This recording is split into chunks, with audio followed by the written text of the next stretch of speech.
नमस्कार, समाचार भारत 24 हर पल हर खबर में आपका स्वागत है। चलिए बढ़ते मुख्य खबर की ओर। मऊगंज जिले के गजरा गांव में हुए दोहरे हत्याकांड के बाद जिले की कानून व्यवस्था पर प्रश्न चिन्ह लग गया है। जब से मऊगंज रीवा से अलग होकर नया जिला बना, वहां अपराध की बाढ़ सी आ रही है, जिसको लेकर अब पूर्व विधायक लक्ष्मण तिवारी द्वारा 8 अप्रैल को मऊगंज के शगुन बारात घर में सामाजिक समरसता सम्मेलन का आयोजन कर रहे हैं। जिसको लेकर अब पूर्व विधायक लक्ष्मण तिवारी द्वारा 8 अप्रैल को मऊगंज के शगुन बारात घर में सामाजिक समरसता सम्मेलन का आयोजन कर रहे हैं, जिसमें शामिल होने वाले हर जाति वर्ग के लोग होंगे, जो मऊगंज की बिगड़ती कानून व्यवस्था और वहां शांति कायम रखने को लेकर चर्चा करेंगे। पूर्व विधायक लक्ष्मण तिवारी ने कहा कि गडरा हत्याकांड में कट्टरपंथियों षड्यंत्रकारियों का हाथ रहा, जिसकी जांच व संवैधानिक कार्रवाई प्रशासन कर रहा है। फिर भी कुछ कट्टरपंथी नेतागण मऊगंज के गरीब मजदूर आदिवासियों को उकसा रहे हैं। उन्होंने आगे कहा कि दिनों दिन बढ़ रहे नशा के कारोबार, भ्रष्टाचार, अपराध को रोकने केवल शासन प्रशासन ही नहीं बल्कि जनता व सभी समाज को मिलकर प्रयास करना होगा, जिसकी शुरुआत मऊगंज में 8 अप्रैल को सामाजिक समरसता सम्मेलन के साथ सब मिलजुल कर करेंगे। उन्होंने बताया कि यह गैर राजनीतिक कार्यक्रम होगा, जिसमें मुख्य अतिथि पूर्व विधायक पूर्व लोकसभा प्रत्याशी नीलम मिश्रा होगी। उन्होंने कहा कि जिस तरह सदियों से सभी जाति वर्ग धर्म संप्रदाय के लोग भाईचारा बनाकर चलते थे, उसकी आज भी जरूरत है। सम्मानीय इलेक्ट्रॉनिक और प्रिंट मीडिया के मेरे मित्र और साथीगण, मैं सबसे पहले चूँकि मेरे निज निवास में आपका आगमन है, इसलिए मैं आपका अभिनंदन करता हूँ, स्वागत करता हूँ। आज ये प्रेस कॉन्फ्रेंस बुलाने का मकसद ये था कि आगामी 8 अप्रैल को मऊगंज की धरती पर एक आयोजन होने जा रहा है, जिसका नाम है समरसता सम्मेलन। आपको ध्यान है कि विगत 15 दिन से और जब से मऊगंज जिला बना है, खासतौर पर लगातार घटनाएं का इजाफा हो रहा है। कई मर्डर हुए देवतलाव क्षेत्र में भी, मऊगंज क्षेत्र में, मगर जो दोहरा हत्याकांड या इतना जघन्य पूर्ण हत्या जाति विशेष के लोगों द्वारा जाति विशेष के लिए हुआ, वो शर्मसार करने वाला था। मैंने पहले भी निंदा किया है, आज भी निंदा करता हूँ, और पहले भी कहा था कि पूरे आदिवासी समाज को हम इसमें इन्वॉल्व नहीं मानते, हमें मानते हैं। और मेरा मानना है कि अपराधी और अपराध चाहे किसी जाति विशेष का भी हो, अगर सरकारें वोट के हिसाब से डरती हैं, वोट के हिसाब से नहीं बोलती, अब कोई ये नहीं कहेगा कि हम बोल दें हम ब्राह्मण हैं, या कोई और नेता बोल दे तो ये हो जाएगा कि तो ब्राह्मणवाद कर रहे हैं, या कोई ऐसा दुष्प्रचार कर रहे हैं, या कोई ऐसा नहीं। हमारा ये मानना है कि जिन लोगों ने घटना घटित की, और एक तो अनजाने की घटना होती है, एक जानबूझकर, और बताने में बड़ा दुर्भाग्यपूर्ण है कि किस तरह से मृत्यु के बाद भी जो दुर्दशा जघन्य जिसको बोलते हैं, नहा में फांस ठोक देना और कहीं डंडा डाल देना और कई अन्य बातें जो हम सामूहिक रूप से नहीं कह पाते लज्जा के कारण, वो सब घटित हुआ। और ये सब अब प्रशासन कर रहा है, मगर इसकी मूल जड़ पर कोई गया नहीं। अगर उन आदिवासियों के बाप की जिंदगी का तथाकथित रोड में हत्या हुई, या रोड में एक्सीडेंट हुआ, या रोड में जो भी हुआ वो हम तो नहीं जानते, तो जो भी घटना घटी वहाँ, अगर उसको गंभीरता पूर्वक पुलिस लेती, प्रशासन लेता, देख रही थी, समाज में जहर घोल रही थी, हम तो ये मानते हैं। आइए राकेश भैया। तो अब बहुजन समाज पार्टी का कोई जोर नहीं बचा, कोई ऐसा कुछ बचा नहीं, उनमें भी टंद बंद हो गया। तो एक्शन का रिएक्शन था समर समाज पार्टी। अब मैं समझता हूँ कि उसकी अधिक जरूरत नहीं है, पर हाँ इसकी ज़रूरत है कि कोई जात के नाम पर अगर प्रताड़ना करेगा, जात के नाम पर कोई खिलाफत करेगा, जात के नाम पर कोई लोकतंत्र को कलंकित करेगा, तो लक्ष्मण तिवारी का जब तक भी जान है तब तक मैं ये बिना कोई परवाह किए मैं तो बदलता रहता हूँ। आप प्रश्न अगला भी पूछ सकते, मैं तो पार्टी ही बदल देता हूँ, ना जाने कितने पार्टी बदल दिया, आपको मालूम होगा।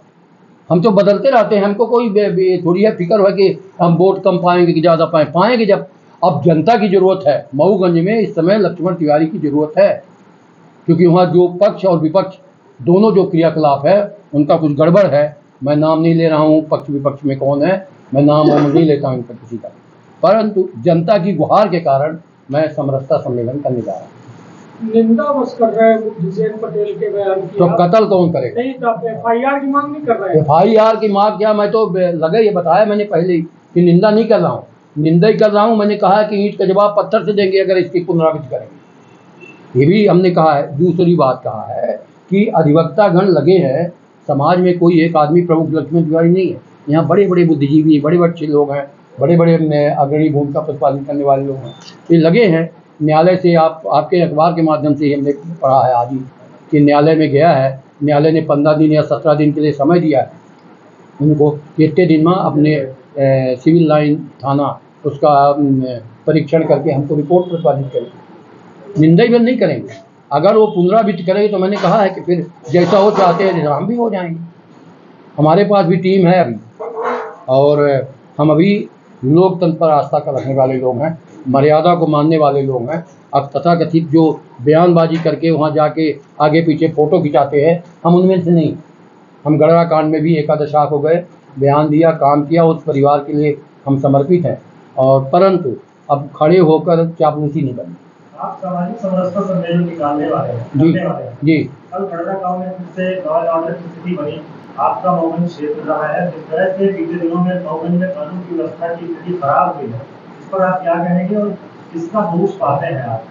इसमें पहले प्रथम दृष्टया तो हम दोष से पाते हैं कि जहाँ से इसकी शुरुआत हुई वो उस एक्सीडेंट की, वहाँ पर अगर पुलिस और प्रशासन उन परिवारों को, हरिजन आदिवासी परिवारों को समझाने में सफल रहता, या उनको बताने में सफल रहता, या कोई दोषी होता तो उसको FIR करने में सफल रहता, तो शायद कि इतनी बड़ी चीज़ें ना होती।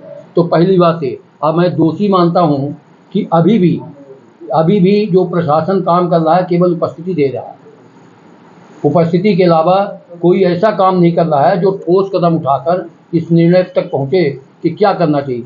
शर्मसार है, शर्मनाक है कि जिस गांव में घटना इतनी बड़ी हुई, मध्य प्रदेश पूरा कांप गया।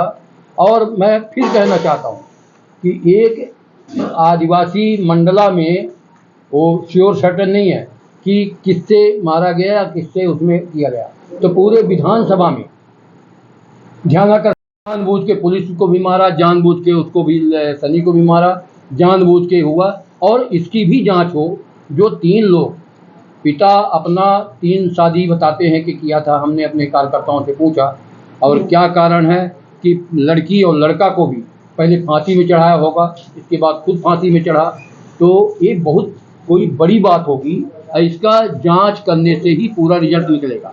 मैं आपको और आपके माध्यम से केवल ये संदेश देना चाहता हूँ कि जिन लोगों को, न केवल मऊगंज, न केवल देवलाव, न केवल उस हनुमना क्षेत्र में, जिन लोगों को ये लगता है कि अन्याय है, और जिन लोगों को लगता है कि न्याय के रास्ते आदमी को कहीं न कहीं चलना चाहिए, तो कृपा करके 8 तारीख को आए। और प्रशासन से मेरा अनुरोध है कि मैं कोई राजनीतिक कार्यक्रम नहीं कर रहा हूँ, मैं कोई धरना नहीं कर रहा हूँ, मैं कोई प्रदर्शन नहीं कर रहा हूँ, मैं कोई आंदोलन नहीं कर रहा हूँ, और ये केवल सामाजिक समरसता बनाने के लिए वहाँ लोगों को उससे सुझाव लेंगे कि ऐसी परिस्थिति में गांव-गांव में क्या करना चाहिए, ऐसे परिस्थिति में क्या स्थिति पैदा होगी। तो सुझाव लेने, मार्गदर्शन लेने और अपनी भी बात लोगों तक पहुंचाने। मैं अभी देख रहा हूं कि लोग तो जिस तरह से है बारी बारी से वो सब कर रहे हैं। मैं आपके माध्यम से ये अपील भी कर रहा हूं और निंदा भी कर रहा हूं। और अगर किसी ने अपने से कोई कृत्य कर लिया तो उसका जिम्मेदार वो है, उसका जिम्मेदार ना कोई प्रशासन होगा, ना पत्रकार होगा, ना नेता होगा। वो फिर वो जाने, तो वो जांच उपरांत पता लगेगा। मैं नहीं कह सकता कि कैसे घटना घटी है। इन्हीं सब बातों के लिए आप और बुद्धसेन पटेल के दिए गए बयान की न केवल मैं निंदा करता हूँ, मैंने उनसे कहा है कि अगर इसकी पुनरावृत्ति बिना सोचे समझे किया तो मुझे फिर बहुत वोट की चिंता हमें नहीं है। हम तुमसे कई गुना आगे रहे। हमने मुकदमे भी झेले हैं, 50 मुकदमे, जेल की यातनाएं, और जहां भी गया। तो अगर ये पुनरावृत्ति करने का प्रयास किया, न्यायालय अपना काम करेगा। न्यायालय निष्पक्ष काम करता है। न्यायालय के लोग लगे हैं, अधिवक्ता लोग या कौन कौन लोग लगे हैं, न्यायालय अपना काम करेगा। पर अब ऐसा युग आ गया कि ईंट का जवाब पत्थर से देना पड़ेगा। अगर सामाजिक ताना बाना को खराब करने का लोग काम करेंगे तो मैं तो वोट की राजनीति से हट के भी, और ज़रूरत पड़ेगी तो हम अभी जिस स्थिति में भी हैं, स्वास्थ्य बहुत अच्छा है कि कितना है, मैं इसकी बिना परवाह किए हुए मैं लोगों की मदद करूंगा। इसीलिए हमारा 8 अप्रैल को जो होने वाला आंदोलन है, आपको निमंत्रण करने भेज रहा हूं कि हमारा देखें, और अपने से हम कोई ढुबा नहीं रहे। लोग गाड़ी लगाते हैं, ढुबाते हैं, बैनर लगाते हैं। मेरी केवल यही सब सूचनाओं के आधार पर कितने लोग आएंगे ये अभी 8 तारीख का दिन बताएगा। मैं बहुत धन्यवाद देता हूँ। आपकी तरफ से कोई प्रश्न होता आप ये सफल होता, उन आदिवासियों जो बेचारे कम पढ़े लिखे हैं, उन आदिवासियों को, उन तमाम लोगों को समझाने में सफल होता तो शायद ऐसी बड़ी बड़ी घटनाएं ना होती। अभी कल भी एक घटना हो गई उसी गांव में। ये बड़ा आश्चर्य है कि वहाँ पुलिस की छावनी है और वहाँ करीब 30-40 लोग, हम गए थे एकादशा में, 30-40-50 लोगों का फोर्स रहता है और उस सेंटर पॉइंट पर रहता है जहाँ पहले जिनके यहाँ घटना घटी आज जिन आदिवासी हरिजनों का है। हमारा भी मानना है और इसलिए मैंने ये प्रेस कॉन्फ्रेंस बुलाई कि सीबीआई की अब जांच की जरूरत है। मैंने पहले तक कहा था कि हाई कोर्ट के रिटायर्ड जज से जांच कराएं, क्योंकि ये घटना की पुनरावृत्ति हुई पुलिस के पहरे पर, और घटना पर हुई। मैं नहीं कहता कि पुलिस सबके दरवाजे जाएगी, पुलिस हर आदमी के घर की खटिया की देखभाल करेगा कि कौन घर में क्या कर रहा है, ये नहीं कहता। मगर ये बात सही है कि अगर पुलिस का वहाँ चौकीदारी करने का, प्रशासन का वहाँ काम करने का मकसद क्या है। जब घटनाएं पर वृद्धि हो रही है, घटनाएं दिनों दिन बढ़ रही हैं, तो ऐसी स्थिति पर तो हमको लगता है कि अब सामाजिक समरसता की ज़रूरत है। इसी बीच में नेताओं ने खूब आनंद लिया, जिनको आनंद लेने का अपना है। एक यहाँ पूर्व सांसद हैं माननीय बुद्धसेन पटेल जी, उन्हें तो ऐसा कह दिया, हमने भी बयान दिया, मगर मैंने ये नहीं कहा, क्योंकि कानून व्यवस्था को हाथ में नहीं लिया जा सकता। और लॉ एंड ऑर्डर जो हाथ में लेने का जानते हुए, भाई आप सांसद रहे हो, विधायक रहे हो, संवैधानिक ज्ञान आपको हो जाना चाहिए। कितना पढ़े लिखे मैं नहीं जानता, मगर आप वैधानिक संस्था के एक मेंबर रहे हैं, 5 साल सांसद, 5 साल विधायक। 10 साल में अगर ये नहीं जान पाए कि क्या बोलने से संविधान और क्या बोलने से समाज में क्या असर होगा। मैं इसीलिए कि जिन लोगों के साथ घटना घटी है, मैं तो उनके सीधे पक्ष में हूँ। सीधे पक्ष में हो तो ब्राह्मण ही है, अच्छा, पर जो कल घटना घटी है मैं भी उसके पक्ष में भी हूँ कि घटना अपने से घटाया क्यों, उसकी जांच होनी चाहिए सीबीआई। हम तो नहीं जानते, आप में से नहीं जानते, आप तो सुनी सुनाई, पहुँचाई पहुँचाई, दिखाई हो गया। पर जितना तत्परता प्रशासन जाने में आने में करता है, अभी हम सामाजिक समरसता इसलिए कर रहे हैं कि अगर यही क्रम बढ़ता रहा तो लोकतंत्र का चीरहरण तो हो ही रहा है, सामाजिक व्यवस्था छिन्न भिन्न हो जाएगी। क्योंकि मऊगंज बहुत हम देख रहे हैं कि कोने कोने से 4 जगह से सटा है, सीधी से भी सटा है, उधर मिर्जापुर से भी सटा है, इधर नक्सलाइट के एरिया से भी सटा है, और चारों तरफ से। और इतना बिरड़ गांव है, इतना दूर दूर है कि अगर वहाँ पर खूब आराम से अपराधी अपना तफरी कर सकते हैं। ऐसे स्थिति पर आप हमारे चैनल समाचार भारत 24 को लाइक, शेयर और सब्सक्राइब करें। साथ ही देश प्रदेश की ताजा तरीन खबरों को देखने के लिए देखते रहें समाचार भारत 24, हर पल हर खबर।